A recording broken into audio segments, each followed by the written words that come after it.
Welcome to biology पाठशाला।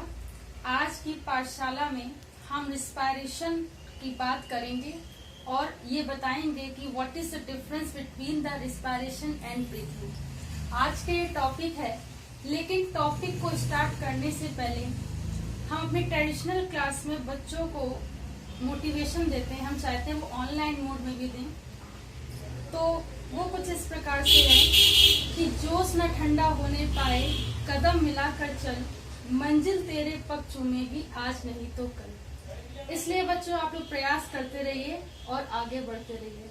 अगर आज के टॉपिक की बात की जाए तो टॉपिक में आने से पहले हम थोड़ा ये समझेंगे कि सिस्टम क्या होता है, थोड़ा सा कि क्यों हम देखिए एक बॉडी को सुचारू रूप से उसके सारे फंक्शन, मेटाबॉलिक एक्टिविटी, लोकोमोशन, सब कुछ पूरे बॉडी को चलाने के लिए हमें सिस्टम की आवश्यकता होती है। सिस्टम की आवश्यकता होती है और ये जो सिस्टम होते हैं, एक ही सिस्टम नहीं होता है, कई सारे सिस्टम होते हैं। कई सारे सिस्टम होते हैं। बहुत से बच्चों को लगता है कि हम ये क्यों पढ़ रहे हैं, हमें नहीं पढ़ना चाहिए। ठीक है, तो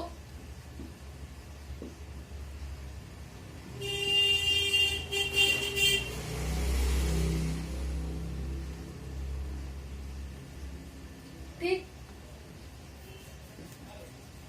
तो पूरी बॉडी को एक बैलेंस रूप में चलाने के लिए, साथ ही साथ सारी जो मेटाबॉलिक एक्टिविटी हो रही है बॉडी में, उसको सुचारू रूप से चलाने के लिए सिस्टम की आवश्यकता होती है।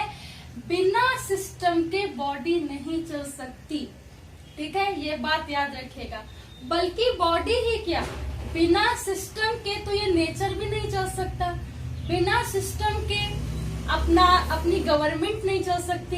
बिना सिस्टम के एक होम भी नहीं चल सकता है। तो सिस्टम का बॉडी के साथ बहुत गहरा लिंक होता है। ठीक है, इसलिए हम सिस्टम पढ़ते हैं। इसीलिए सबसे पहले हमने क्या पढ़ा था? डाइजेस्टिव सिस्टम पढ़ा था। हम डाइजेस्टिव के बाद रिस्पायरेटरी सिस्टम क्यों पढ़ रहे हैं? हम सर्कुलेशन पढ़ लें, कोई दिक्कत है क्या? हम सर्कुलेशन पढ़ लें तो कोई दिक्कत है दिक्कत।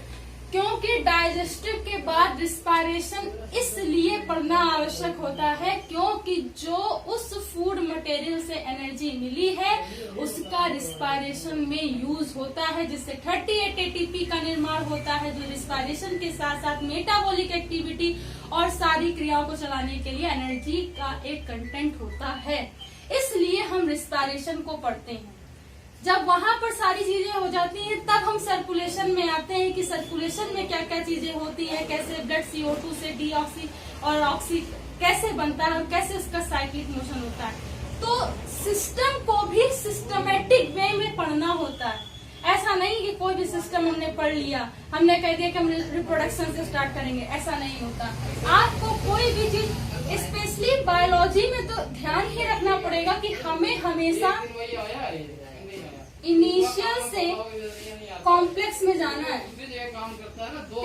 हर चीज हमें इनिशियल से कॉम्प्लेक्स में जाना है। प्रारंभिक से हमें पूरा कॉम्प्लेक्स उठाना है। ठीक, पूरी चीजें। तो इस बात का याद रखेंगे। एक शरीर को चलाने के लिए, एक बॉडी को पूर्णतः चलाने के लिए हमें सिस्टम की आवश्यकता होती है।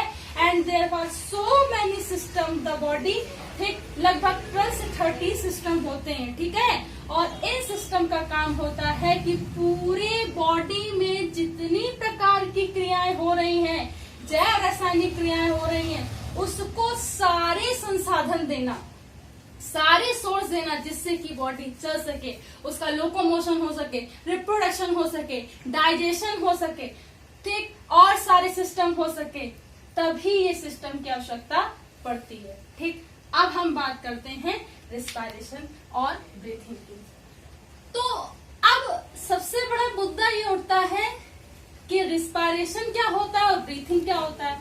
और इसी से सबसे पहला क्वेश्चन बनता है, चाहे 10th क्लास हो चाहे फर्स्ट ईयर क्लास हो, कि श्वासोपास और श्वसन से आप क्या समझते हैं, what is the difference between the respiration and breathing.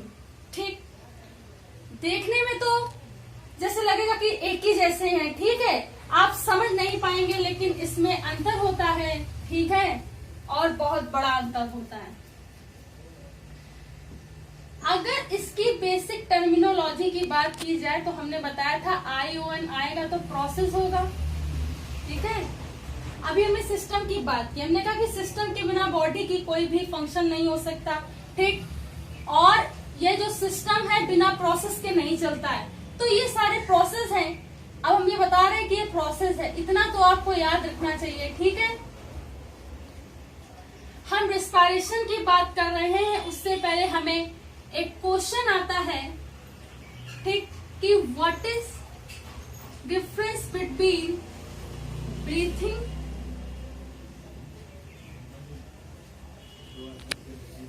And respiration.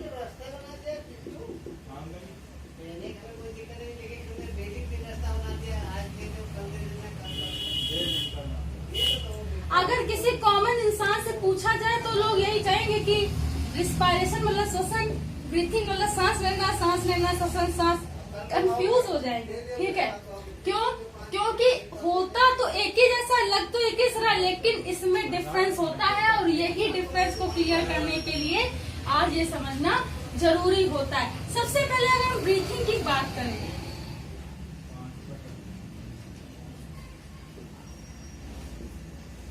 Breathing ING लग गया है, क्रिया है, ठीक, प्लस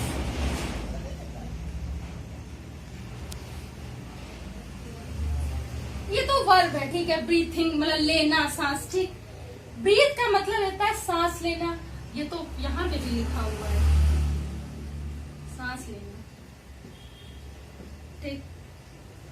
ब्रीथ मतलब सांस लेना, ठीक। इसका जो लिटरली मीन होता है, अगर हम ये समझ लें तो हम इतना तो जान जाएंगे, हमें भले रिस्पायरेशन का मतलब ना पता हो, लेकिन हम ब्रीथिंग का मतलब जान जाएंगे कि अच्छा ब्रीथिंग का मतलब ये होता है। देखिए, प्रत्येक जीवधारी को सांस लेने के लिए किसकी आवश्यकता होती है? O2 की, ठीक, होती है, ठीक। और ये O2 हमें कहां से मिलेगी? वायुमंडल से, ठीक, वायुमंडल से। हमारे शरीर के अंदर CO2 है, ठीक है, वो हमें कहाँ छोड़नी है?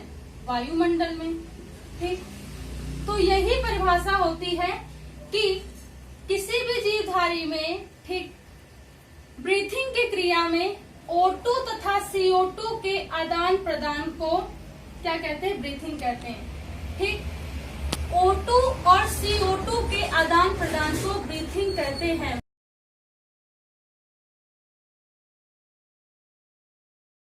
उसके बाद ये जो प्रोसेस होता है बेटा, लंग्स में होता है, कहाँ होता है? फेफड़ों में। अब बस आप इतना याद रखिए कि ब्रीथिंग का मतलब होता है सांस लेना, O2 तथा CO2 के आदान प्रदान को, ये कहाँ प्रोसेस होगा? CO2 में। तो कैसे प्रोसेस लिखेंगे? किसी भी जीवधारी के लंग्स में O2 तथा CO2 के आदान प्रदान को ब्रीथिंग कहते हैं, या श्वासोपास कहते हैं, इसे श्वासोपास कहते हैं, ठीक, जिसका शाब्दिक अर्थ होता है सांस लेना। तो ठीक, किसी भी जीवधारी के फेफड़ों से O2 तथा CO2 के आदान प्रदान को ब्रीथिंग कहते हैं, श्वासोपास कहते हैं, जिसका अर्थ होता है सांस लेना, ठीक। ये बात आपको होनी चाहिए। और ये जो होती है बेटा, भौतिक क्रिया होती है। कैसी क्रिया होती है? भौतिक क्रिया, कोई जैव रासायनिक क्रिया नहीं है, सिर्फ भौतिक क्रिया है, ठीक है। इस क्रिया में ठीक क्या होता है? कोई भी एंजाइम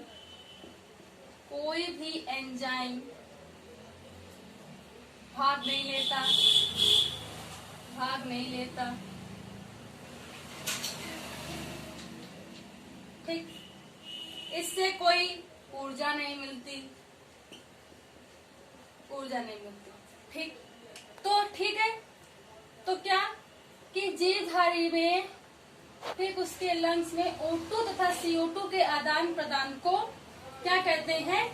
श्वासोपास कहते हैं। ठीक है, और इसे सांस लेना भी कहते हैं। ये भौतिक क्रिया है, कोई भी एंजाइम इसमें भाग नहीं लेता है। ठीक है, साथ ही साथ इसमें क्या होता है कि अगर हम इसकी पर्टिकुलर बात करें और डीप बात करें फर्स्ट ईयर क्लास वालों के लिए, तो थोड़ा सा समझने का प्रयास करते हैं। मान लीजिए ये, ठीक, समझ लीजिए, क्योंकि अगर हम एक साथ लेके चले तो मेरा फर्ज है आप लोगों को बताना पूरा।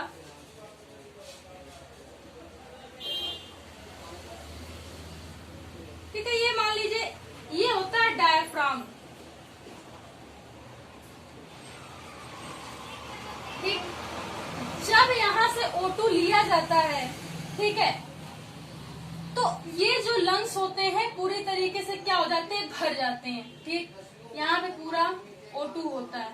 ठीक है, जब ये O2 भर जाता है तो डायफ्राम की जो स्थिति होती थोड़ा सा नीचे आ जाती। क्यों? क्योंकि इसका जो पूरा आयतन होता है क्या हो जाता है? बढ़ जाता है। ठीक, ठीक है ना, तो इधर होता है CO2। तो जब एक तरफ O2 आता है, ठीक है, जब ये O2 आता है तो ये क्या होगा कि ये जो लंग्स होगा एल्विलाइज होंगे, इसके O2 के पूरे भर जाने के कारण इसका जो आयतन हो जाता है बढ़ जाता है। ठीक है, उसी तरीके से शरीर से CO2 जो ब्लड के माध्यम से आता है, वहां से ये क्या होता है कि ये CO2 पूरा इससे बढ़ जाता है। जब दोनों ही लंग्स O2 और CO2 से भरे होते हैं, तो ये जो दोनों ही लंग्स होते हैं राइट एंड लेफ्ट, ये थोड़ा नीचे की ओर आते हैं। जब ये नीचे की ओर आते हैं तो डायफ्राम भी नीचे की ओर आ जाता है। ठीक है, तो ये जो CO2 होता है ये वायुमंडल में जाता है।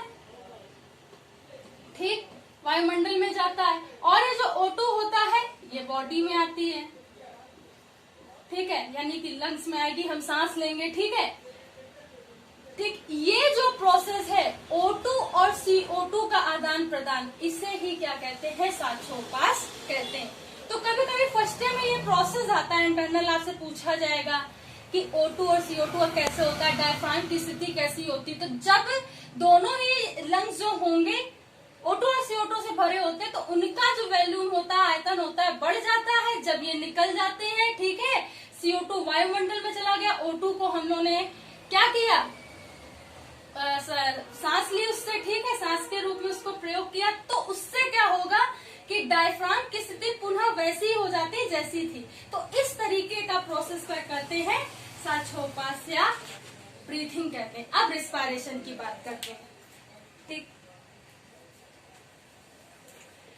जब हमने ये समझ लिया कि ब्रीथिंग सांस लेना होता है और ये लंग से होता है, ठीक, तो वायुमंडल से हमने ऑक्सीजन को लिया, ठीक, CO2 को दिया, ठीक, हमने सांस लेना स्टार्ट कर दिया। ठीक, हम ब्रीथ कर रहे हैं। लेकिन बेटा प्रत्येक बॉडी की इतनी सारी सेल्स होती हैं, बॉडी में बहुत सी सेल्स होती हैं, एक नहीं, पृथ्वी के 2.5 चक्कर पूर्ण हो जाए इतनी सेल्स होती है। तो इतनी सेल्स होती है और प्रत्येक सेल्स में क्या है? माइटोकॉन्ड्रिया है, और माइटोकॉन्ड्रिया में क्रेब्स साइकिल पूरी होती है, जिससे हमें क्या? रिस्पायरेशन का प्रोसेस पूरा होता है। तो सारी सेल्स को क्या चाहिए? O2 चाहिए। ठीक, इन सब सेल्स को O2 चाहिए। क्यों? इनको भी तो आगे सरवाइव करना है, इनको भी तो ग्रोथ एंड डेवलपमेंट में पार्टिसिपेट करना है, इनको भी तो सारी रिक्वायरमेंट चाहिए। तो पूरी सेल्स को, जैसे हमें सांस लेने के लिए, ठीक, हमें वायुमंडल ले रहा है, ब्रीथिंग का प्रोसेस है, लेकिन respiration is a biochemical process जिसमें हमारी प्रत्येक सेल्स को क्या मिलता है? ऑक्सीजन, और वहां से जो CO2 होता है, जितना भी सेल से CO2 होता है, ये CO2 हो गया, ठीक है, ये CO2 हो गया, ये CO2 हो गया, ये CO2 होगा, ये सारे CO2, इन सारे CO2 को क्या करता है? ब्लड ले आता है, ब्लड ले आने के बाद उसे क्या करता है, ठीक, ब्लड ले आने के बाद CO2 चला जाता है, डाई ऑक्सीजनेटेड ब्लड हो जाता है, ठीक है, ऑक्सीजनेटेड ब्लड हो जाता है। अब ये डाई ऑक्सीजनेटेड जो ब्लड होगा, ठीक है, ये इम्प्योर होगा, वहां से CO2 को निकाला जाएगा और ये CO2 क्या करती है, वायुमंडल में फिर चली जाती है। ये प्रोसेस होता है रिस्पायरेशन। लेकिन ये क्या समझ में आ गया, ये तो इसमें तो कुछ समझ में नहीं है। लेकिन नहीं, जैसे अभी देखो हम कॉमन बात कर रहे हैं, हम कोई बायोलॉजिकल लैंग्वेज नहीं बता रहे हैं कि हमने डायरेक्ट बताना, हम आपको समझा रहे हैं कि जैसे हमें सांस लेने के लिए ऑक्सीजन की आवश्यकता होती है, वैसे हमारी बॉडी में जितनी सेल्स है उनको भी रिस्पायर करने के लिए, उनको भी चलने के लिए, क्यों, रिस्पायरेशन का प्रोसेस होता है कि जितनी एनर्जी मिलती है उससे हम ऑक्सीजन लेते हैं, वो न्यूट्रिशन, डाइजेशन, ठीक है, सारे प्रोसेस में वो एनर्जी हमें मिलती है, तभी हम ग्रोथ एंड डेवलपमेंट की ओर आगे बढ़ते हैं। तो उस प्रत्येक सेल्स को ऑक्सीजन की जरूरत है, प्रत्येक सेल्स को ऑक्सीजन पहुंचाने की क्रिया रिस्पायरेशन कहलाती है, और वहां से कार्बन डाइऑक्साइड का डिकम्पोज हो जाता है और वो फिर से वायुमंडल में चली जाती है, वो रिस्पायरेशन कहलाता है, ठीक। तो जैसे देखिए इसको कैसे करते हैं, तो रिस्पायरेशन जो बेसिकली होता है, ठीक, ये तो कॉमन चीज थी, समझाने के लिए हमने आपको बताया।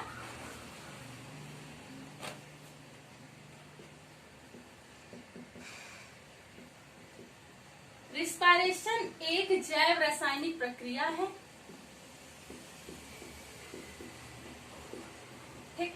अब हमने बताया ना कि क्या अंतर है, वहां क्या है कि हमें सांस लेने के लिए लंग्स की जरूरत है, और लंग्स में O2 और CO2 का दान, हम सांस ले रहे हैं, लेकिन हमारी बॉडी में प्रत्येक सेल्स के लिए O2 की जरूरत है, एनर्जी की जरूरत है, तो वो उस एनर्जी, उस कंटेंट को पूरा करने के लिए रिस्पायरेशन का प्रोसेस होता है, और ये जैव रासायनिक प्रक्रिया होती सबसे पहली बार, ठीक। ये जो प्रोसेस होता है ये कोशिका के अंदर होता है, कोशिका, बेटा कोशिका, ठीक, कोशिका के अंदर होता है, ठीक। इस तरह के प्रोसेस में क्या होता है, एंजाइम पार्टिसिपेट करते हैं, एंजाइम पार्टिसिपेट करते हैं, ठीक। इस तरीके से प्रोसेस में एटीपी के रूप में ऊर्जा प्राप्त होती है, और ये जो जितनी 38 एटीपी जो ऊर्जा हमें मिलती है, ये 38 एटीपी जो ऊर्जा होती है, रिस्पायरेशन के साथ साथ जो हमें ग्लूकोज का फॉर्मेशन होता है, वो रिस्पायरेशन के साथ साथ सारी एक्टिविटी, एनर्जी कंटेंट पूरा वो क्या करता है, पूरा करता है, ठीक। तो एटीपी के रूप में हमें ऊर्जा मिलती है, ठीक। जैव रासायनिक क्रिया होती है, कोशिकाओं के अंदर होती है, एंजाइम भाग लेते हैं, ठीक, कोशिकाओं के अंदर होती है, ठीक है, सजीवों के अंदर होती है, ये तो कॉमन सी बात है, फिर भी आप लोग याद रखिएगा, ठीक। एटीपी के रूप में 38 एटीपी के रूप में ऊर्जा मिलती है, ठीक। अब ये बात समझ में आ गई कि जो वो क्रिया है वो अलग है और ये क्रिया है वो अलग है। अब इसे कंपैरिजन में कैसे लिखेंगे, क्या रिस्पायरेशन एक जैव रासायनिक प्रक्रिया है, कोशिका के अंदर होती, सजीवों में होने वाली प्रक्रिया है, इसमें कई प्रकार के एंजाइम भाग लेते हैं। अगर हम इसमें पढ़े तो क्रेब्स चक्र और ग्लाइकोलाइसिस चक्र में क्या होता है, बहुत सारे क्या होते हैं, एंजाइम पार्टिसिपेट करते हैं, काइनेज, हाइड्रोकाइनेज, ठीक है। तो बहुत सारे क्या कहते हैं एंजाइम्स होते हैं, वो कार्य करते हैं क्रेब्स साइकिल में और ग्लाइकोलाइसिस साइकिल में, ठीक। तब जाकर के वो जो हमें पर्टिकुलर ग्लूकोज मिलता है, उससे रिस्पायरेशन का प्रोसेस होता है और एनर्जी कंटेंट मिलता है। तो ये जैव रासायनिक क्रिया है, वो भौतिक क्रिया है, वो कोशिका के बाहर होने वाली क्रिया है, कोशिका के अंदर होने वाली क्रिया है। उसमें कोई एंजाइम पार्टिसिपेट नहीं करते, उसमें कई सारे एंजाइम पार्टिसिपेट करते हैं। उसमें कोई ऊर्जा का फॉर्मेशन नहीं होता, बल्कि वायुमंडल से O2 हम लेते हैं और सांस लेते हैं। लेकिन इसमें क्या होता है कि इसमें ऊर्जा का निर्माण होता है। ये ऊर्जा क्या करती है, प्रत्येक सेल्स को ऑक्सीजन के साथ एनर्जी प्रोवाइड करती, पूरी बॉडी को एनर्जी कंटेंट देती है। तो इस तरीके से रिस्पायरेशन का प्रोसेस होता है। अगर हम इसको कंपैरिजन में लिखें तो देखिए कैसे लिखेंगे। अगर आपको पूरा ब्रीथिंग का याद है, रिस्पायरेशन का याद है, तो एक नहीं आप बहुत सारी चीजें लिख सकते हो। अगर हमने कहा है कैसे बना लिया और एक जगह में लिख दिया ब्रीथिंग ऐसे, और एक जगह हमने लिख दिया रिस्पायरेशन।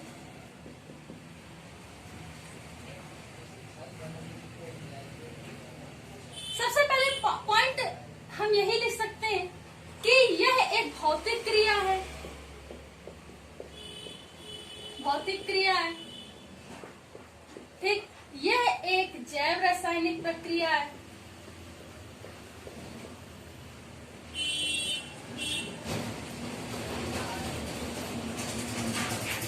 ठीक। इसमें क्या होता है, ठीक, इसमें कोई भी एंजाइम, पहले ऐसे लिख दे, ये लंग्स में होने वाली क्रिया है, ठीक, फेफड़ों में होने वाली क्रिया है। ये कोशिकीय क्रिया है, कोशिकीय क्रिया कोशिका में होगी, ठीक। इसमें कोई भी एंजाइम भाग नहीं लेते हैं, इसमें एंजाइम, क्योंकि जैव रासायनिक क्रिया है, एंजाइम भाग लेते हैं, ठीक। इसमें कोई भी ऊर्जा प्राप्त नहीं होती है, इसमें ऊर्जा एटीपी के रूप में प्राप्त होती है, ठीक। बात समझ में आ रही है? ये O2 और CO2 के वायुमंडल के आदान प्रदान की क्रिया है। और यहाँ पर क्या होता है कि प्रत्येक सेल्स को O2 मिलेगा, ठीक, उसी सेल से CO2 ले जाया जाएगा ब्लड के माध्यम से, और इस ब्लड के माध्यम से, ठीक, डीऑक्सीजनेटेड जो ब्लड होगा उससे CO2 फिर से अलग होगा और उसे वायुमंडल से बाहर निकाल दिया जाएगा, ठीक है। बात समझ में आई? तो ब्रीथिंग क्या होती है? भौतिक क्रिया होती है, ये जैव रासायनिक क्रिया होती है। ब्रीथिंग फेफड़ों में होती है, कोशिकीय होती, पर्टिकुलर माइटोकॉन्ड्रिया में होती है। ये एंजाइम का भाग, इसमें क्या होता है कि कोई एंजाइम भाग नहीं लेते, इसमें एंजाइम कई सारे भाग लेते हैं, ठीक। बिना एंजाइम के रिस्पायरेशन का प्रोसेस नहीं होता, इसमें 2 साइकिल्स आती है, ठीक। इसमें ऊर्जा प्राप्त नहीं होती, कोई भी एनर्जी प्राप्त नहीं होगी, लेकिन इसमें ऊर्जा प्राप्त होती है और 38 एटीपी ऊर्जा प्राप्त होती है। यहाँ पे O2 और CO2 का जो आदान प्रदान होता है वायुमंडल से होता है, ठीक है, लंग्स के माध्यम से होता है, लेकिन यहाँ पे सेल्स का काम होगा, ठीक है।